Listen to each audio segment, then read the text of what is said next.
and the panelists now, so I would like to hand over the stage to Mr. Wine, please. Thank you very much, and good afternoon. It is an extremely interesting discussion we have for this session, and we're very privileged, I think, to have the three members of the panel, and certainly apologise for the fact that our fourth member has not been able to connect in, or at least we have not been able to connect her in. But this particular item on skilling women and girls for the future of work, providing STEM, is, I think, one of the really critical parts of our discussion over the next 2 days. And it really does bring together two of the key contexts of this, or key aspects of this conference. The first of that is around the future of work, and this, of course, as I indicated this morning, is very much the priority and focus of the ILO as it leads into its centenary. And I think there is one thing that there is universal agreement on, and that is the importance of science, technology, engineering and maths, and even the greater role that it's going to play in the future of work. And then secondly, the second concept of all of this is, how do we design and prepare for this future? There's been... Be so close to the mic. Oh, okay. We can't hear you. Okay, sorry. I've never been accused of not being able to be heard before. It's a nice change. And I think that the aspect of this that I'd really like us to focus on is, how do we design the future? There's a lot of discussion that the future is going to happen to all of us, particularly when we read all the articles on artificial intelligence and other forms of technology. But from the ILO's perspective, the message that we are really trying to get across is that the future of work will be what we, as the people, design it to be. And I think that's an important part of our discussion today, particularly when we are looking at it from the point of view of STEM, when we're looking at it from the point of view of equality of access to these jobs, and also, of course, when we're looking at it from the point of view of decent work for all. As was up on the screen earlier, it's back up there now, there has been identified a global talent shortage in the area STEM of some 38%, and at 45% in the Asia and Pacific region, and of course it's proportionally larger percentage of that 45% affects women. The impact on opportunities for women, but also more broadly on the economy and society by failing to meet this gap. Women are still overrepresented in lower skilled and what are referred to as lower valued jobs, which, as we know, particularly when we look at the jobs in the care industry and similar, they are highly valuable jobs as well. And I think that we need to ensure that, despite the fact that we have seen an impressive closure in the gap in education opportunity, that is not extending on to employment opportunity, particularly in these STEM areas. I think it is also important to note that it's many of the low-skilled jobs that are particularly at risk, and this in turn leads to a further widening of that inequality between women and men in the workforce. The promotion of STEM aims to close the gaps in access to training and to employment, and to promote opportunities for women in what are often referred to as non-traditional roles. The panel today the three members of the panel will each give an overview from their perspectives on the role of STEM and the future of work, and we will then have an opportunity, and I encourage you to start thinking about this now, for half an hour or up to an hour of questions as well. We do want to try and have this as an interactive panel. We'll be able to take questions from you personally from the floor, and as was explained before, those of you who are in the hall together with those who are listening online will also be able to use Slido to ask some questions, and so we will select some of the questions that come in from Slido.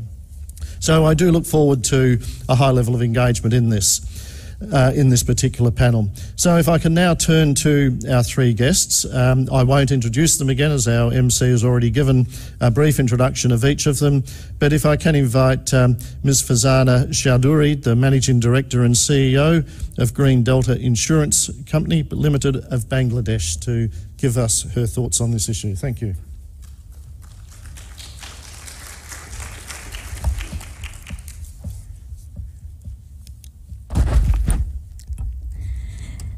Good afternoon, distinguished guests, dignitaries, ladies and gentlemen. A very good afternoon to all of you.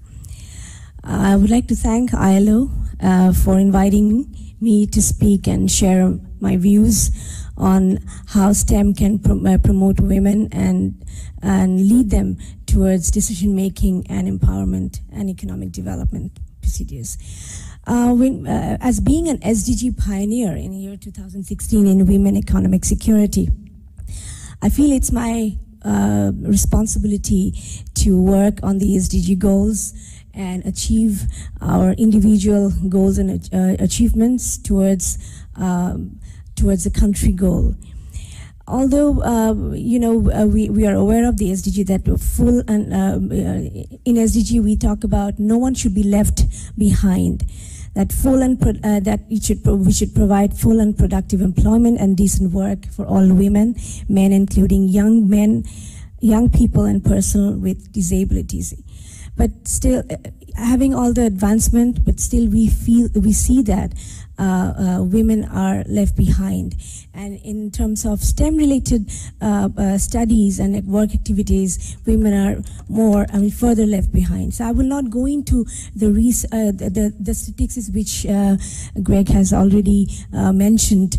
I would just like to go into the few points that what are the opportunities and what are the challenges that women are facing. As we see that, talk about Malaysia and Philippines and other countries in the Asia, you can see that we still have more research workers as women. But if you go to other countries like Bangladesh and and India, we can see we are in need of research workers. If we look at the statistics, I mean, it's interesting that when at the universities, at the lecture, at the undergrad level, the women are taking courses in that, but and also when they're lecturers, they're like the percentage is higher, but when they grow up the ladder, the percentage becomes lower. So in terms of STEM, we see that the more they go up, the interest and the opportunity becomes lower. Women in STEM are seen that impassioned and inspired, but there are too few of them in these fields. And in higher education, where women are far likelier to go into life sciences than hard sciences. So these are the few instances that we have seen. There are some good practices among the countries, among the government. In Malaysia, we have seen that Malaysian government implemented a policy in 2011 ensuring 30% women are at the decision-making level in the private sector. In government, in Bangladesh government, we've seen that recently they have formulated the National Science and Technology Policy for 2011, which emphasizes participation of women in science and technology, promoting higher education for women, and ensuring their proper recognition in science organization. And of course, we can also see in India, they have the gender equity in science and technology as well. In women scientist organization, we've seen that in India there is WIS, Women in Science, which has a database of 2,500 Indian women scientists. In Nepal, they have an association which has a database of 445 members working in the field of science and technology. So it's like, in the Asian countries, the number is increasing, but, there are a lot of obstacles. And of course, the Association of Academies and Societies of Science in Asia is in a pivotal position to encourage its member academies to do much more to promote and nurture women in science. The Bangladesh Academy of Science held an inspirational workshop on a mentor-mentee program in Dhaka in 2012 with the theme challenges of young women scientists in new and emerging sciences.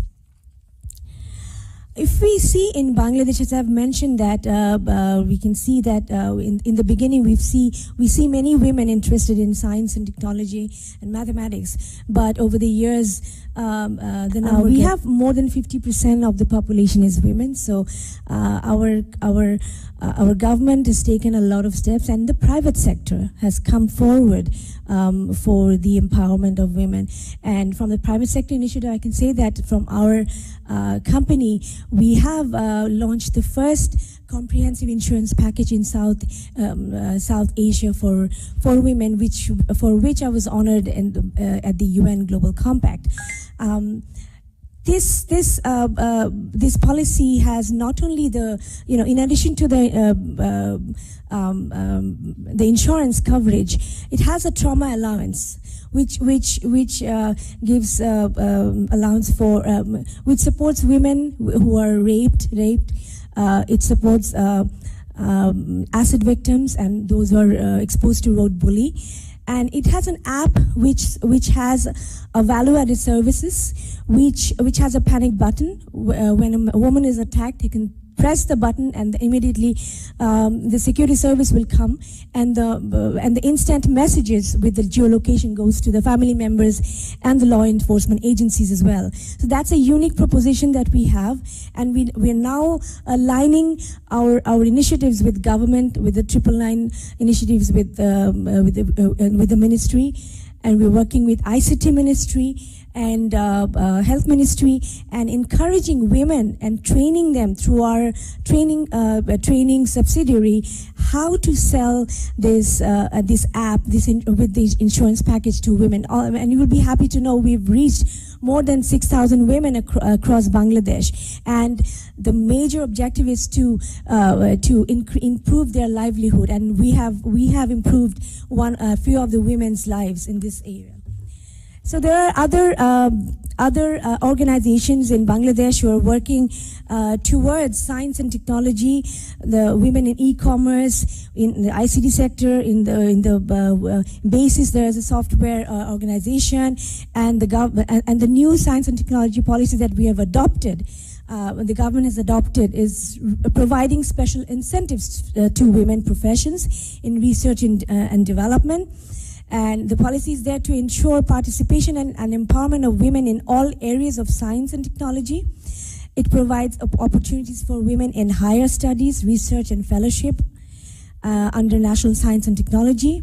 It encouraged female students of school, college and members of science club to get involved in innovative activities organized by National Museum of Science and Technology.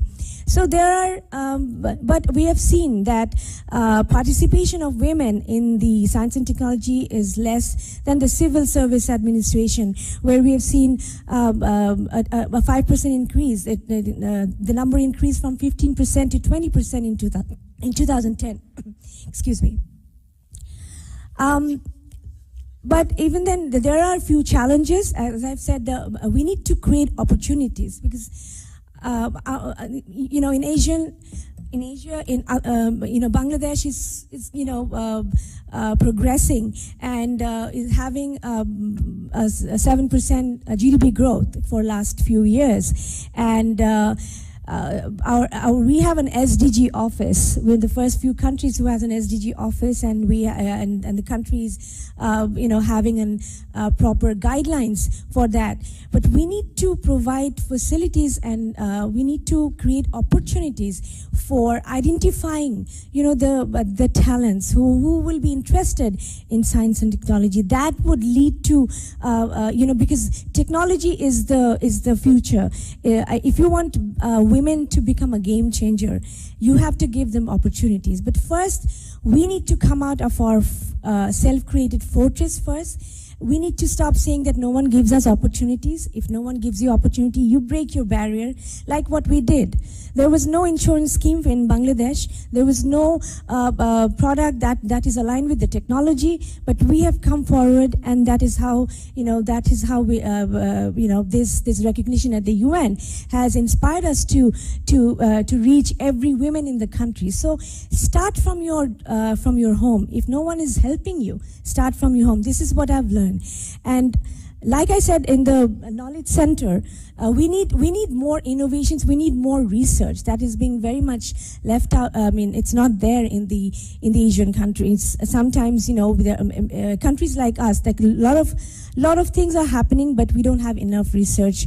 So we need to have a knowledge center. We need to have a lot of research. And I've just opened up a cell which is led by a woman who had his graduate degree in statistics and mathematics, and she's trying to get more data on how we can create more tech-savvy products for not only for women, also for the country. There are organizations who are working for the visually impaired children, and giving them training in technology and other entrepreneurial activities. So this is how we are creating.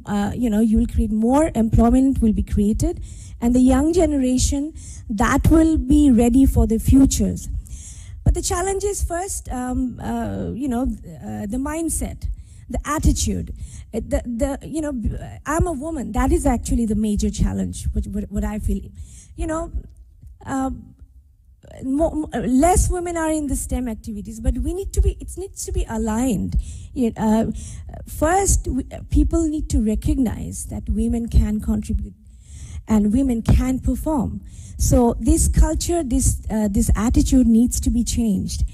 And barriers for education.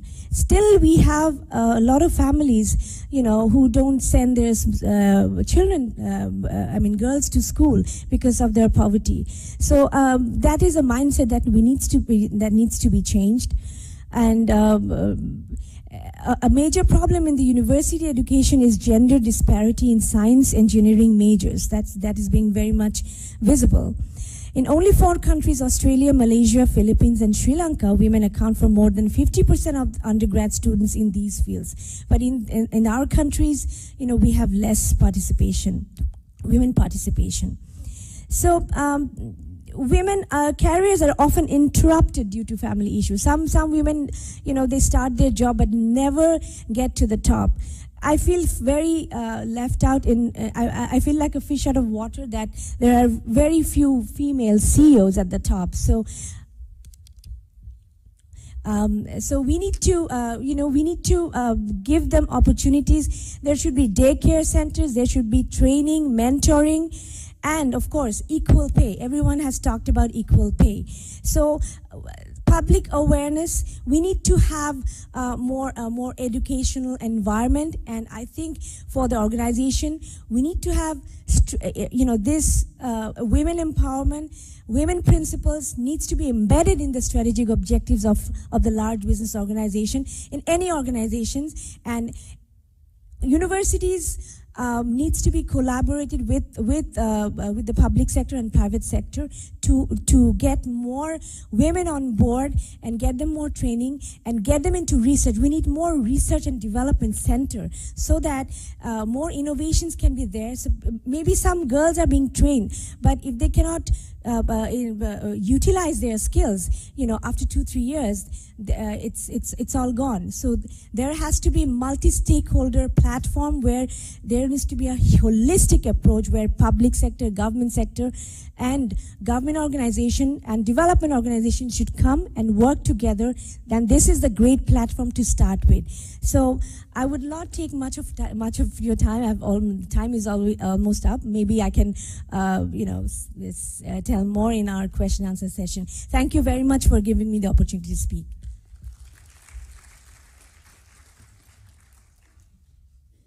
Thank you very much, Farzana. And I think particularly something for us to think about, and I'm sure it will come out from the other speakers as well, is that both the examples of a lot of initiatives being taken by governments, and also, I think even equally, if not more important, a lot of initiatives being taken by employers as well, because this is not an issue that governments alone can solve. And it's, I think, a particular approach that the ILO seeks to take is that where we bring together governments, employers and trade unions, it does give us an opportunity to really try and address collectively and in a tripartite sense these critical challenges that we're facing. And I think that's a good opportunity to introduce our next guest, Mr. Tony Asper, who is the Senior Vice President for External and Political Affairs of the Federation of Free Workers of the Philippines. So, Tony, welcome.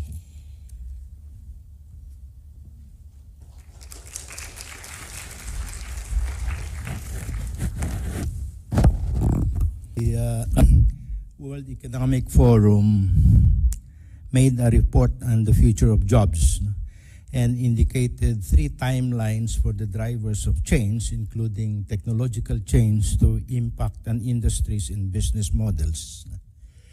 The timelines were what was impacting the business models at the time and before the report has been made. And the second timeline is between 2015 and 2017. This year is 2018. The third timeline is between 2018 and 2020. On the second timeline, 3 types of technologies are now impacting on business models. These are new energy supplies and technologies, 3D printing, and the Internet of Things. Consequently, also raising, according to the report, women's aspirations and economic power. The third timeline between this year and 2020, advanced robotics and autonomous transport, artificial intelligence and machine learning, advanced materials, biotechnology, and genomics will be making their impact. In fact, looking at the new technologies now gaining access to everyday life, I think that the future has finally arrived. The same report says that in 2016, 65% of the children entering primary school at that time will ultimately end up working in a completely new job types that don't yet exist. The impact of changes driven by technological change in the Philippines will be felt largely and foremost in 2 STEM-related occupations. According to an ILO study, call center agents will be displaced by the cloud technology and robotic process automation, while electronics and electrical workers will be displaced by collaborative robots, cobots they are called, and 3D printing, which is about to happen. In fact, and accordingly, over 80% of workers in the BPO, the business processing outsourcing sector, and the electronics and electrical sector are at high automation risk due to technological innovations. In both occupations and sector in the Philippines, women are dominant in numbers. While displacement will take place, replacement will involve employing more and higher STEM-related graduates. These are where the new and better opportunities lie. On the positive side, most healthcare-related workers are largely immune from technological changes, especially the nurses and the midwives, which occupations are women-dominated. Looking at the technologies now existing, it is not hard to see that STEM courses and fields are more necessary than many other courses and fields. More so because the same courses and fields are what are needed to properly respond to climate change and the many professions, skills, and occupations that responding to climate change requires. Promoting STEM is too soft a term to use in these instances. STEM is a requirement that can spell the life and death of people, communities, societies, the planet, and including economic sectors and enterprises. STEM is not only a response to the consequences of rapid technological change and responding to climate change. STEM-educated and trained workers are also the big source of strategic, innovative, and creative thinking and practices, 2 of the required 21st century skills, along with teamwork and communication expertise. In the Philippines, our problems are broader. Employment has not caught up with GDP growth. In addition, a large number of those employed are informal, vulnerable, low-paid employment, and a lot of women are involved in these. There are very few who work in STEM-related occupations. Only about 5% of the total workers by occupations are STEM-related, and about half of that belong to the STEM core. In addition, the number of mathematicians, statisticians, as well as physicists and chemists and related professionals are declining. And there is an increase in the outflow of STEM professionals who are working overseas. That's in the Philippines. In an ILO study, it was found that only 10% of the survey respondents who are Filipino young women were enrolled in STEM degree courses compared to nearly 18% of men. My own experiences and observations tell me that gender stereotyping, employer preferences, and certain workplace practices generally prevent many women from working and accessing education and training. This applies to STEM courses and STEM-related work as well. There are no quick fixes to these problems. Here are some of the more lasting solutions. My key messages. First is that we have to improve the design of the political, economic, and social macroeconomic framework, especially in relation to more inclusive development, gender equality, and decent work for all. Break or remove the remaining barriers of gender stereotyping, employer preferences, and discriminatory and indecent work practices.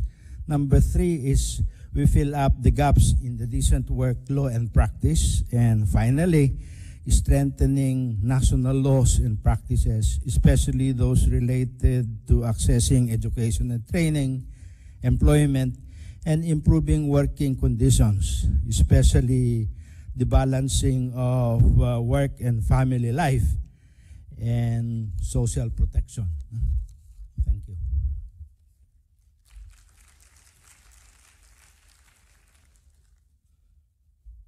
Thank you very much for those comments, Tony. And I think also bringing that dimension of the linkages between STEM-type roles, STEM-type training, and addressing climate change, particularly in this region and within the Pacific in particular, is a critical aspect of this discussion as well. If I can now turn to our third speaker, Ms. Ariane Hassani, who is the Vice President of Global Philanthropy for APAC with JP Morgan. Ariane, welcome.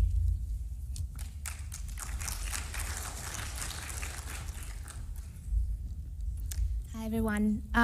I want to start by thanking the ILO and the Australian government for bringing us together in this really critical conversation and what we consider to be an urgent conversation at JP Morgan. And I think we're all here because we feel that urgency, especially when it comes to women in STEM. I want to take you through our journey at JP Morgan and at our foundation, share with you a little bit about what we've learned, and to take us through our thinking and our experiences, and engage in this conversation well beyond this event with you. It is urgent that we address women in STEM because women need to be entering these fields at a very fast pace, especially in Asia. These sectors are growing very quickly.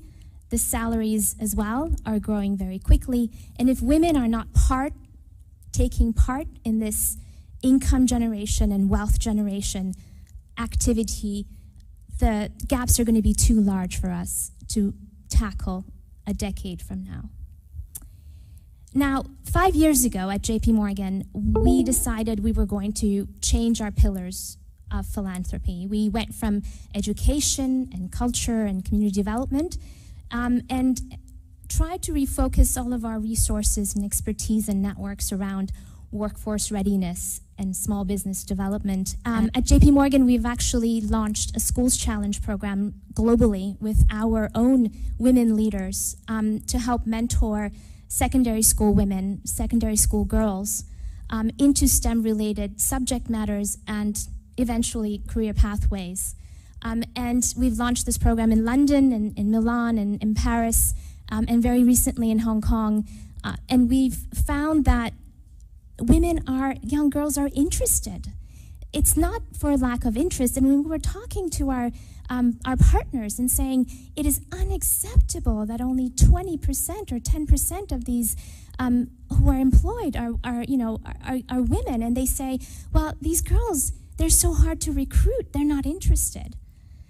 And that too is unacceptable. So I have to say, I went onto the field and actually engaged in one of the recruitment sessions that our partners were leading on the ground. I saw 5 men on stage, and none of them were the image of what a young girl or a young woman would see herself as 10, 5, 15 years down the road. They were not speaking a language that resonated with these young women. And immediately I stopped the presentation and I said, this is not reflective of the kind of work that we want to be doing at JP Morgan. And so it is not for a lack of interest. It is, from what we've seen, for a lack of role models, for a lack of people who really speak to young women and who can inspire them, and who young women see themselves turning into. Getting school to work transitions right. This is really critical. So in Asia, we're lucky. A large number, a proportion of girls are actually interested in STEM-related subject matters, but don't make that school to work transition a successful one.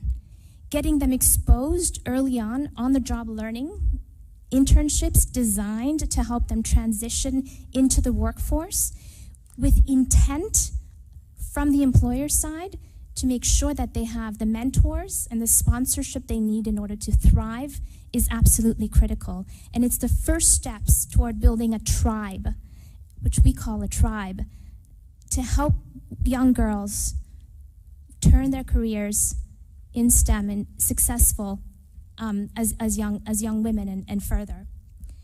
Professional socialization is really what we call the kinds of mentorship and sponsorship opportunities that employers can give once women are onboarded and actually part of the working force. And this goes from everything that is technical development, education, to socialization at a very, I would say, unspoken or intangible manner. Really managing their expectations around their careers, making their career pathways clear for them, and giving them opportunities to succeed with the right mentorship along the way. And recognition. Now, we've seen that recognition is absolutely key. And giving feedback to women is absolutely key. And there's a really specific way to give feedback that we've seen really works. And it's not one-on-one feedback, but women are great at teamwork. When teams give feedback on women, women succeed because they're able to capture the holistic skill sets that women bring to the workforce. And this also really tends to get rid of the one-on-one biases that sometimes exist when one person is giving feedback on another. And last but not least, lifelong learning. Women's many responsibilities are pulling them in all kinds of ways across their careers.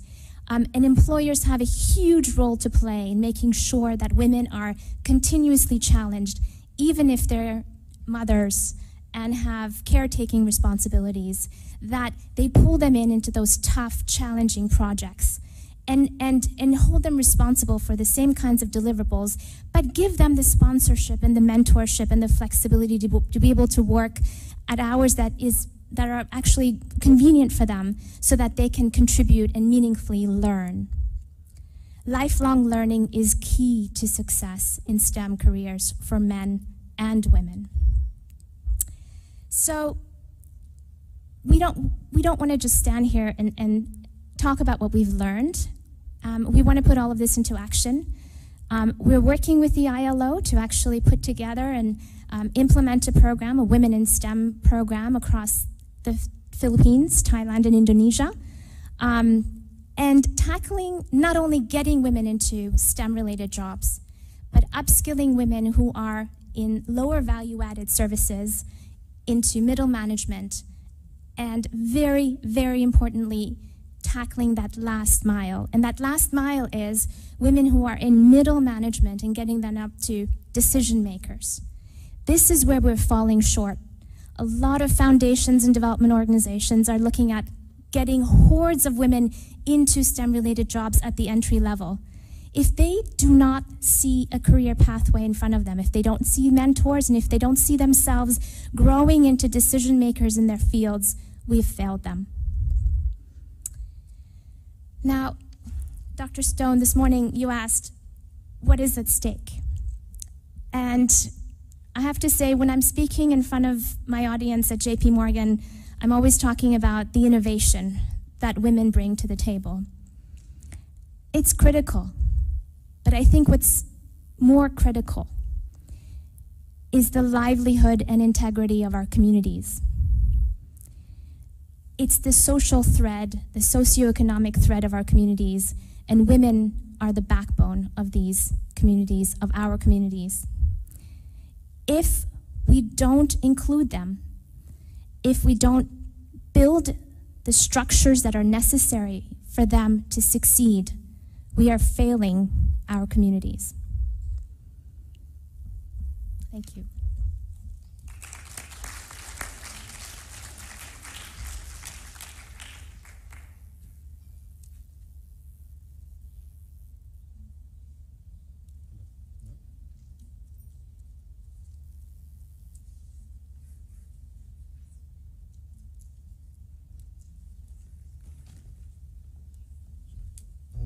I'll just stand up while somebody works out how to use a microphone for me.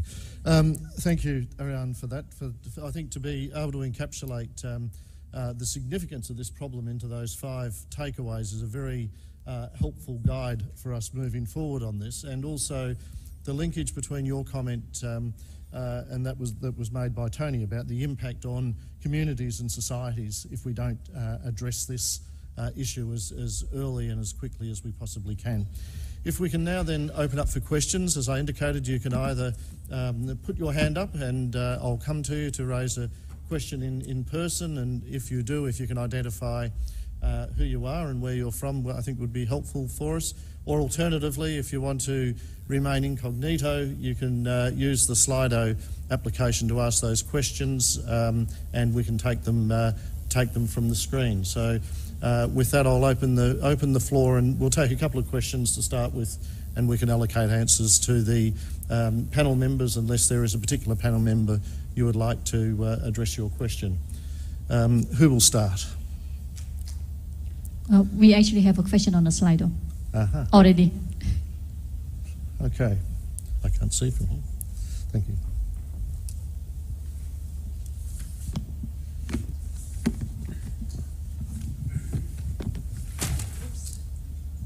Okay.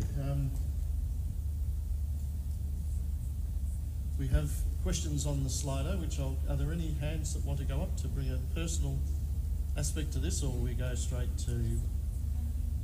are there any personal questions, or we go straight to the screen? I don't know what happened. It's always worked really well on me. Can you try it again? Can you hear me now? That's better. Before we go to technology, we've got to do things the old-fashioned way for a little while, I think. Are there any people who want to speak, or will I go straight to the screen? Okay, we'll go straight to the screen then. There are two questions up there. The first one is, looking today, STEM seems possible in the future, but how to prepare present low-skilled, uneducated women for tomorrow? And the second one is saying that the slides that were up earlier show that the Philippines, Thailand and Malaysia have achieved parity in STEM education. How can these countries harness the potential to launch new jobs? So I think it's, I mean, the questions are linked, I think, because they're particularly this first question about how do we address the situation of the current low-skilled people and others who don't necessarily have access to education. I think we have to identify these unskilled, low-skilled women workers in the STEM field. To do that, we have to take a multi-stakeholder approach. Like I've mentioned earlier, that it cannot be kind of one party working alone. So the universities and the technical institutes, you know, must work with the government and the community workers. I mean, there is, in a district, there are organizations like associations who have members. Can you hear me?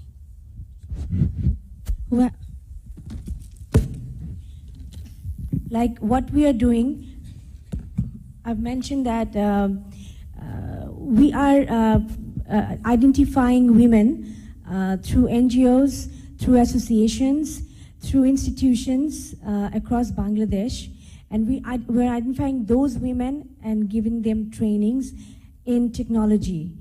And there are associations who actually take them on board after their training. So I think this has to be it can be taken as a pilot project.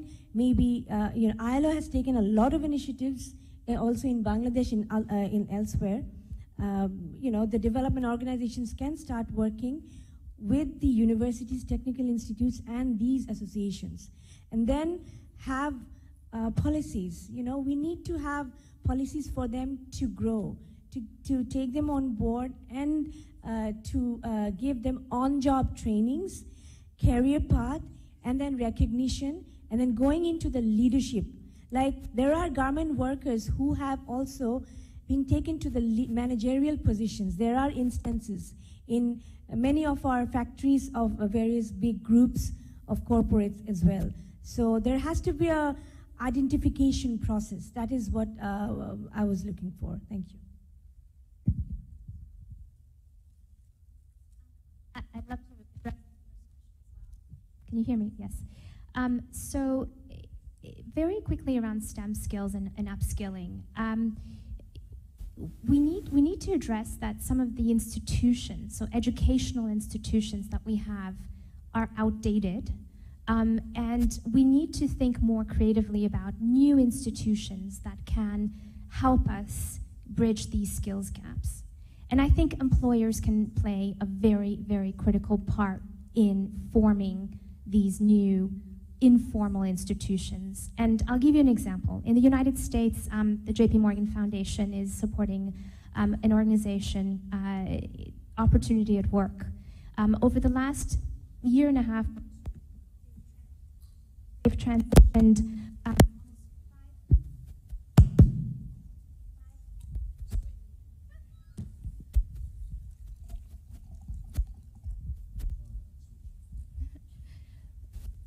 transitioned 5,000 blue-collared workers into tech jobs. And none of these blue-collared workers went to formal schools. What they did was they went through 12 to 14 to 16 weeks of an internship. The employer then rated what they were capable of doing and what they learned. So what happened was that they walk away from an on-the-job experience and walk away with an employer-certified, what I would call a report card, that says this person has potential to grow here, has been able to develop this very quickly, and do that, this, and this really well.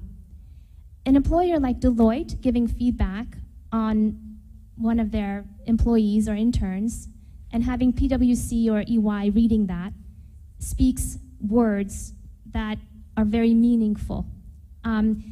Meaning that a degree or certificate or a PhD or a diploma don't necessarily translate as well in the labor market.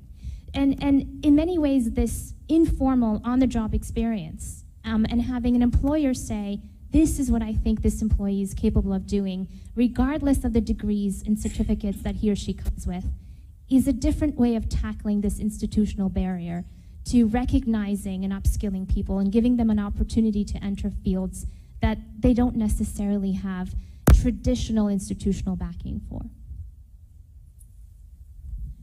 I'd like to answer the first question. One of my colleagues in the trade union movement in the Philippines, in fact, when we were being asked by the President of the Philippines to conduct training for call center agents, and my colleague asked this question, check. how do we train an undergraduate or primary school production line worker and make him or her into a call center agent? The requirement then was you must be a college graduate, you must speak English well, and you can learn the American diction, Australian diction, and the English diction in becoming a call center agent. The answer is there is no way to do that. No? So what is happening is that STEM is not only tertiary, STEM is not only higher education. There are a lot of TVET qualifications in STEM, automotive, welding, computer-related courses, and all of these. No? And in the system in the Philippines, one can get up the ladder from technical vocational education to higher education in a certain number of years duration. You start with the TVET qualifications and you ladder it up to becoming an engineer, a chemist even, and a mathematicians later in the job. Can the poor people afford that? There is another social policy that came in. We now have not only free primary education, but free tertiary education. Given those two things, anybody can ladder up from below, going up the scale to become a STEM professional. Thank you. Are there any questions from the floor, or do you want me to stick with the screen? Yes, we have a question from the floor. There is this other one. Should we promote quotas?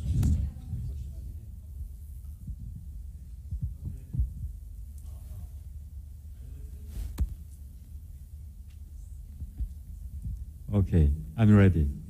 I have a question to Ms. Hassani. Why? Because she has a seat just beside me. Just a joke.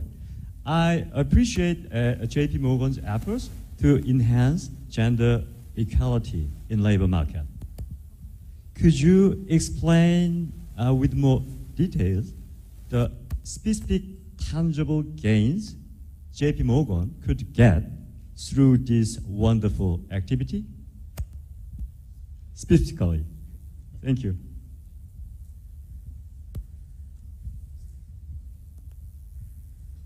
Sorry, I just want to understand. I understood the question. You've asked if I can talk about the specific gains that JP Morgan has from this work. It's very simple. We want to make sure that the communities we are working in are strong and healthy and vibrant, and women are the backbone of these communities. So by supporting the livelihood, the success, and the advancement of women and the integrity of women, we are obviously doing good and doing well at the same time. Okay, thank you for that. There is a question that's always a controversial one on the board that's ranking as number one at the moment, and I think we should address that. And this is the question of quotas. Should there be quotas for women in STEM curriculum?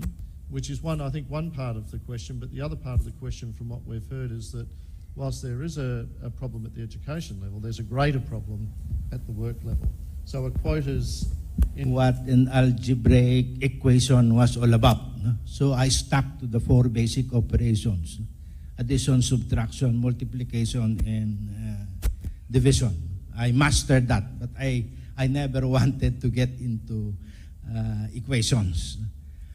Same is true with, I think, science. It looks like there are many teachers who are unable to encourage students to study science because they cannot make it interesting for their students. And if we can find teachers, or if we can train teachers to make these subjects interesting, I think more of the younger kids would get into it. Maybe the other question here is, there is a suggestion of boot camp and things like that to get younger people into STEM. Why not? We can make use of all of these practical matters, like having competition in science, technology, mathematics, and the rest among the kids, so that they finally get to become interested in the subject matter and study it themselves. I would say simply, we need to take teachers out of the classroom. From our experience, teachers are very disconnected from the world of work, especially from the world of STEM work, especially because it's evolving so quickly. And so they're not able to make STEM come alive in the classroom because they don't know what STEM looks like in the working world, what the different manifestations of STEM really are, and how these career pathways actually translate in the real world. And I think when teachers start to come out of the classroom, start going into the workforce, start experiencing and understanding what the world of working STEM is all about, they're going to be able to do what Tony's talking about and make it come to life. Yeah, of course, you just said what I wanted to say, that they need to come out of the classroom. There are interpersonal skills and communication skills. Teachers need to engage with the students. This is what we have seen. I was a professional trainer also before, and I've seen that there's a disconnect between the teachers and the students. And sometimes, they need to see. I have just come from a university where there was a competition on robotics and science and technology. There's a department which is full of young teachers and who are studying every time, every now and then, and they're engaging with the students, and the ideas are actually coming from the students. So this is something, learning from each other. This is something teachers needs to learn and needs to accept change. This is this is the mindset of the teachers, and they need to learn and study all the time. Research is very important, and learning with the students, that will help and give give a very good outcome of the curriculum. Thank you. Can I put it back to you two then, as employers and coming from employers? What is it that employers can do or would be willing to do to accommodate that sort of out-of-classroom training for teachers? Because I'm sure that many teachers would love that opportunity, but how do they get that opportunity? Who provides that opportunity? And what do you think the obligation of employers or the commitment of employers could or should be to that? We have already started doing it. We have aligned with a private university and having an MBA in insurance, because insurance is very much, the awareness is very poor in our country.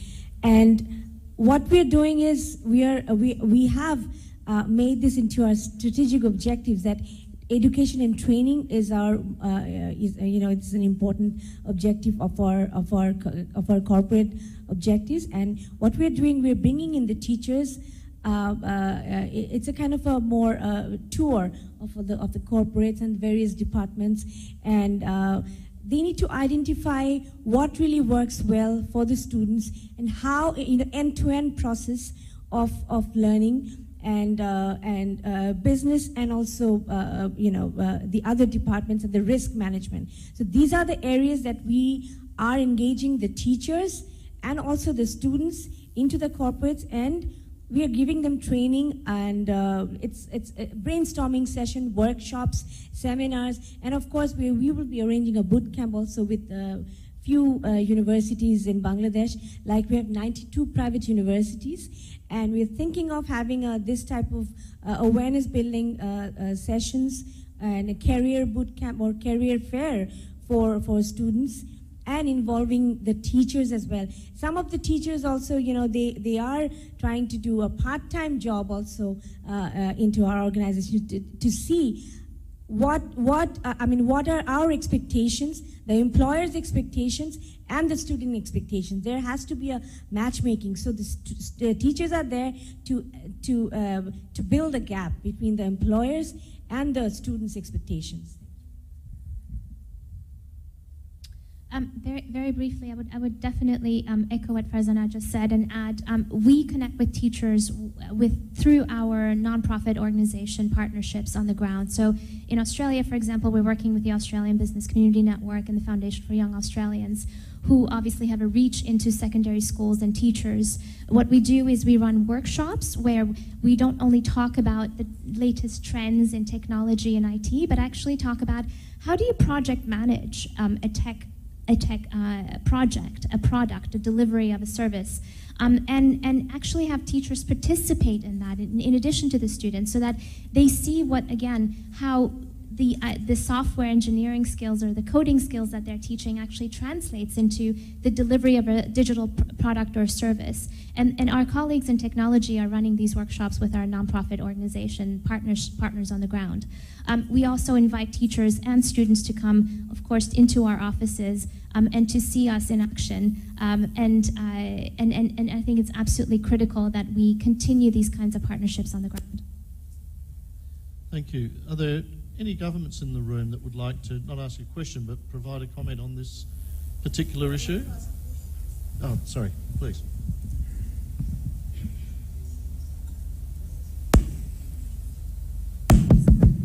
Yeah, okay. I'm from Bangladesh. I'm Asmara. I'm from Minister of Labour and Employment from Bangladesh. Just my question to the panel is that, just before going to ask questions, I would like to say something that women's or girls, whatever we say, they are double burdened. We have a burden in family and also in working side. But what about our norms and attitudes? Because in Bangladesh, rich families, they like to, we teach, we give our education to girls, science, technology. It's not about finance, but what about poor families? They don't have any choice. They have choice that, okay, our girls will be educated a little bit, then they will go in education, job market, or they will work in the family. This is the choice. So if we want to engage in STEM project, I think as a ministry level, from the part of the government, I think that we have many problems. We have, economic problems. You know that in Bangladesh, though we don't have such kind of problems in Bangladesh, our economic growth is vibrant, but we have some other commitments also to the people, poverty alleviation. So we have to invest some our resources on investment on poverty alleviation. We have some other problems also. So what, as a government level, we think that we should need collaboration from other partners, specifically international partners, and also corporate social responsibilities with corporate sector, because science, technology, and other, they have market-based economy. They have demand in the market. So there the international collaboration, international research, and private organizations, specifically corporate sector, they can cooperate with government to foster this growth for women. So my question to the panel is this: how international cooperation or collaboration or corporate collaboration can be happen? Thank you very much. Thank you for that question. Who would like to look at this question of how we use international cooperation and collaboration? Oh, look, before we do that, I might... Build STEM capability. So we're trying hard, but the realities are, if you're saying to a young girl or boy, how about you do a degree in maths, they say, well, what does that lead to? And, you know, there aren't all that many jobs really in some of these specialty areas. Often those jobs are exported to, say, India, where you've got a lot of contractors who'll do it for less and faster. So I think we've also got to be realistic about the job market and not just see STEM as the panacea of do STEM, have brilliant career. We've got to recognise and acknowledge that's what you're seeing to and saying to. Yeah, it's a terribly important area to be literate, financially literate and well educated in all things to do with STEM, absolutely no doubt. But to pretend that it's a panacea for girls to get brilliant careers and readdress the leadership problems that we have with women not being recognised, I think we've got to just say it's one more plank in the ship being built. I'm sure that's what our panel's agreeing to, but too often you hear, STEM's the answer. If we get all girls doing maths, job's right. You know, problem solved. Well, not quite, but it's part of the story. Thanks, Ambassador. And I'll come back to the Bangladesh question with the panel in the moment, but just in the middle. My name is Nanang Gunadi and I'm from Indonesia. Actually, I have a question and probably I can answer some of Dr. Sharman's comment. Number one is, I'm just, you know, everything is good, right? Intervention on education start from small childhood as well as intervention gives training to women workers. But my question is, can ILO as an organization give suggestion to countries, right, to each country member of ILO to tell the country that probably your education system needs to be improved or upgrade or review because things change substantially, right? Because as you mentioned, Dr. Sharman, all the young kids now doesn't want to go to STEM. So that intervention is very, very important. However, when you said mathematician is not good, nowadays is very good because of the digital era. All the algorithm, creating algorithm, working in e-commerce and all those is very exciting for a new young millennial. So those kind of combination, if you as an ILO can give suggestion to government, to every country, that's probably great. As long as you don't think we've got the answers. Any final questions before I ask the panel? Because no final questions or comments, we're almost out of time. I think just that last comment about the role of the ILO, together with the question from our colleague from Bangladesh about how we can harness international cooperation and collaboration to assist in this, and I think that does extend out to cooperation with organisations like the ILO, with development partners in a lot of countries in the region as well, and also, as I've indicated a couple of times today, the convening power that the ILO has as represented here today of bringing employers and trade unions together with governments. How can we, what are your thoughts on how can we get this higher level of international collaboration and cooperation on this? And any just final concluding comments you would like to make as well in answering that question? Allow me to advertise ILO at this point of time, because the ILO has 3 STEM projects in 3 of the ASEAN countries, one in Indonesia, one in Thailand and one in the Philippines. Colleagues from Indonesia and Thailand can talk about the projects of the ILO on STEM in their own countries. I will talk about the ILO project in the Philippines. The project seeks to encourage more women to get into TVET courses, qualifications in STEM-related courses.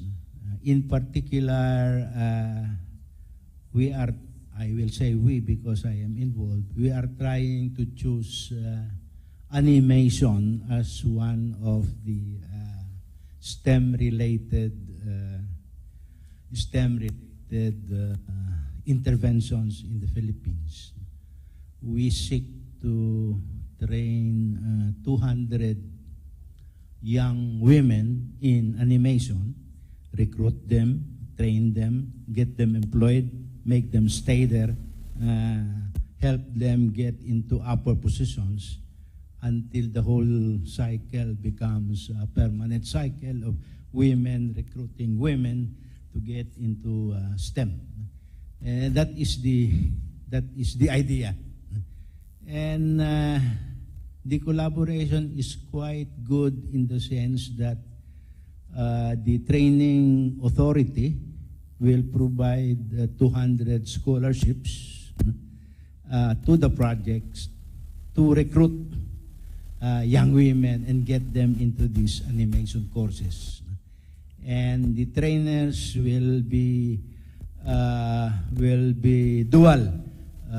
They would stay in the companies for practical training and go to the schools for theoretical learning until they become qualified, until they are certified as animators. In that way, we could get it going. But there is another project there, another aspect, is to organize those who are into animation, the one we will give scholarships to, into an association, a national association of animators consisting of these trainees. And we hope that this will take life on its own later to encourage more girls and women to enter into STEM-related courses. I think it's a very valid question you've asked, ma'am. But I would like to mention that here, since the ministries are actually have started working with the private sectors, like we are working with the Health Ministry, Finance Ministry, ICT Ministry, and regarding many issues like weather-based index insurance and other areas, to identify women and to bring them into STEM. I think the ministries of women and children, then Labor Ministry, ICT Ministry, and Finance Ministry, and of course we need the Law Ministry. If these ministries can come together, have a pilot, and bring in the international organization to finance from both the country and from the outside, and then take on board the private sector who are really have started working. I'm sure you will find many corporates and other NGOs and other institutions have started working on their own, and also the universities and the technical institutions. And then you have to have a process, starting from the selection, then training, the basic training of the science to the girls and the women, and then getting them into job right after the training, going through a mentoring program, and then after a few years, just getting them into a managerial position or decision-making process. It could be a pilot project and in few areas, and after a few years, and then after 6 months, every 6 months there could be a learning session. This is something that I'm proposing, from a country like Bangladesh. We are very much needed because SDG says that one of the goals is like we need multiple partnerships. from the government, development organization, everyone should join hands together and working for women and others so that no one should be left behind. And the final thing I want to show you, whatever we say, we have mentioned many things, many propositions, but those policies or those recommendations should be coming into an action. That will lead the women to be empowered and we could lead them to STEM, which will lead towards economic development and social development. Okay, well, thank you very much. And I can just give a plug to some of the work we are doing exactly on that point that you've raised, Ariane, on the Global Commission on the Future of Work that the ILO has established, which has 25 eminent world leaders from their fields coming together to discuss exactly those sorts of issues to report early next year. And of course, as was indicated earlier this morning, discussions that are occurring today and tomorrow will feed into that Global Commission as well.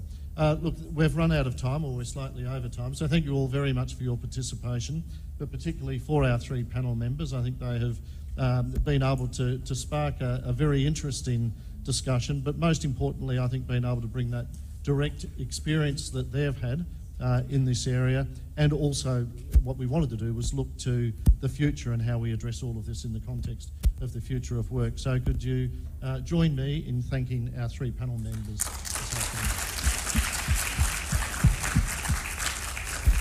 Thank you all very much, and I'll now pass back to our MC. You can keep it there. I have mine.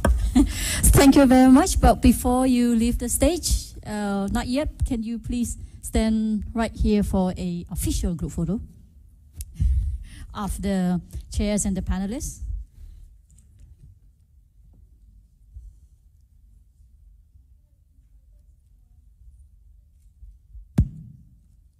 Please smile. It's very important for Thailand and for us.